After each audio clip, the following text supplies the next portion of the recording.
कहानी की शुरुआत होती है एक घने जंगल को दिखाते हुए। एक आदमी पागलों की तरह भाग रहा था, इस उम्मीद में कि शायद उसे इस जंगल से भाग निकलने का कोई रास्ता मिल जाए, लेकिन ये जंगल इतना घना था कि यहाँ से बाहर जाने का कोई रास्ता नहीं नजर आ रहा था। यह आदमी सूरज को देखते हुए आगे बढ़ता है, लेकिन अब सूरज भी धीरे धीरे ढल रहा था, मगर इस आदमी ने भागना नहीं छोड़ा। भागते भागते एक पॉइंट आया जहाँ एक बोर्ड पर लिखा हुआ था पॉइंट ऑफ नो रिटर्न, यानी वहाँ से कोई वापस नहीं जा सकता। साथ ही इस बोर्ड पर नंबर 108B लिखा हुआ था। ये देखकर वो और भी ज्यादा परेशान हो जाता है। धीरे धीरे अंधेरा और बढ़ने लगा और पूरे जंगल में एक अजीब सा खौफ फैल गया। तभी अचानक एकदम से सारे परिंदे उड़कर वहाँ से चले जाते हैं। इस आदमी के कई मील के सफर के बाद भी उसे पूरे जंगल में कोई भी एक जंगली जानवर नहीं दिखाई दिया। न जाने ऐसा क्या था जिसे जंगली जानवर भी डर रहे थे। डर के मारे वह आदमी और भी तेजी से भागने लगा, लेकिन कई घंटों का सफर करने के बाद वह आदमी अचानक एक जगह पर आकर रुक गया और उसके चेहरे पर मायूसी छा गई, क्योंकि उसके सामने वही 108 नंबर वाला साइन बोर्ड था जिस पर लिखा हुआ था पॉइंट ऑफ नो रिटर्न। अब आदमी को समझ आया कि चाहे मैं जितना भी भागूं पर इस जंगल से निकल नहीं सकता, इसलिए अब वो वहाँ छुपने की जगह ढूंढने लगा, लेकिन वहाँ उसे छुपने के लिए कोई सेफ जगह नहीं मिली। इसीलिए अब वो पेड़ के ऊपर चढ़ जाता है, पर तभी उस पेड़ की टहनी टूट गई, जिससे वो आदमी काफी ऊंचाई से नीचे जमीन पर आ गिरा। पेड़ से गिरने के बाद वो बहुत ज्यादा जख्मी हो चुका था, उसे काफी गहरी चोटें आई। इससे पहले कि वो बेहोश हो जाता तभी अचानक जमीन हिलने लगी और अजीब सी गुराने की आवाजें आने लगी। वो आवाजें सुनकर आदमी के गले में सांसें अटक गईं। तभी अचानक कोई उसे खींच कर ले गया। खींचने वाला कौन था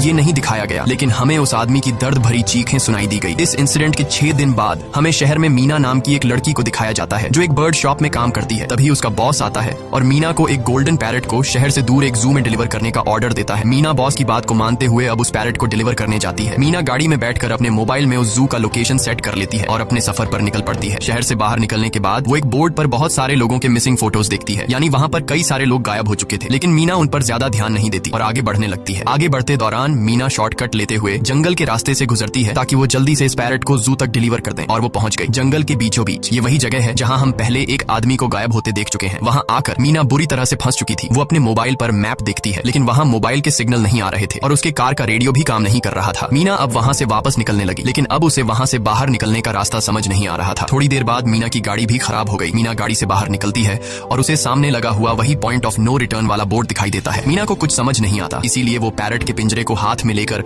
आसपास मदद ढूंढने आगे चली जाती है, लेकिन वहाँ आसपास किसी भी मदद का नामो निशान तक नहीं था। उसके बाद वो वापस उस जगह पर लौट आती है जहाँ उसने अपनी गाड़ी खड़ी की थी, लेकिन वहाँ से उसकी गाड़ी गायब हो चुकी थी। ये देखकर वो बहुत ज्यादा परेशान हुई। उसे लगा कि शायद वो उस जगह पर नहीं आई है जहाँ उसकी गाड़ी खड़ी थी, बल्कि ये किसी दूसरी जगह पर आ गई है और उसकी गाड़ी कहीं दूसरी जगह में खड़ी है, क्योंकि इस जंगल का हर एक पॉइंट एक ही जैसा दिखाई दे रहा था। अब अंधेरा भी गहरा होता जा रहा था। एकदम से पहले की तरह ही सभी परिंदे इन पेड़ों से उड़ जाते हैं। मीना को अब डर लगने लगा था, क्योंकि जमीन भी जोर जोर से हिल रही थी। मीना को वहाँ आसपास किसी के होने का एहसास होता है। तभी अचानक मीना को दूर किसी का साया नजर आया। मीना भागते हुए उसके पीछे आई, पर उसे वहाँ कोई भी नहीं मिला। तभी अचानक मीना को एक बूढ़ी और